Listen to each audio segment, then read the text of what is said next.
Ellen Gainsford joins us now from just north of Paris. Ellen, good afternoon. What are we expecting to hear?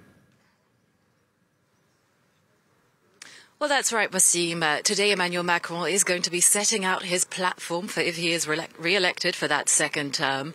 And we have up until now heard very little from Emmanuel Macron, the candidate. This is, of course, because he's been occupied recently dealing with the crisis of the conflict in Ukraine. So we've heard little of his little major policy announcements. Although one issue he said that he will touch upon again if he is re-elected is pension reform, and that he will be pushing back the retirement age from 62 to 65. Although that remains a very touchy issue here in France. Well, from French voters themselves, we've been hearing that the main issue that concerns them is their purchasing power, and with soaring inflation and the price of petrol and energy really going through the roof, that's only been exacerbated by the conflict in Ukraine. It's likely that those issues that he'll be touching on today as well.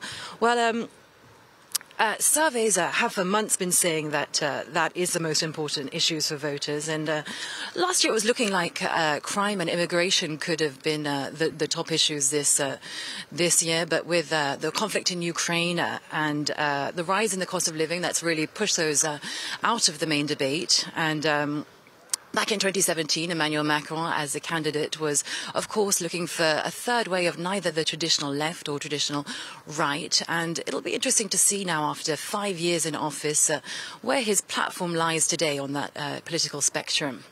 Ellen, the campaign has obviously been overshadowed by the war in Ukraine, which is also why Macron took so long to declare his bid for a second term.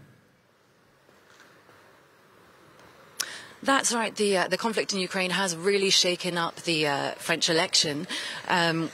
Despite the fact that Emmanuel Macron hasn't been directly campaigning himself, he has seen a huge spike in his popularity in the past few weeks. And that's down to what some analysts are calling the Falklands effect, in that he's been seen as this statesman-like figure who is steering the country through this difficult time of crisis. And it's also meant that for his rivals, it's made it difficult for them to criticize him openly without seeming potentially unpatriotic. And it's left little room for political debate. And Emmanuel Macron himself has said that he's refusing to take part in any political debates until after that first round of voting. And this has led to some analysts saying that it could really endanger French democracy, because those key policy issues aren't being discussed ahead of the first round of voting.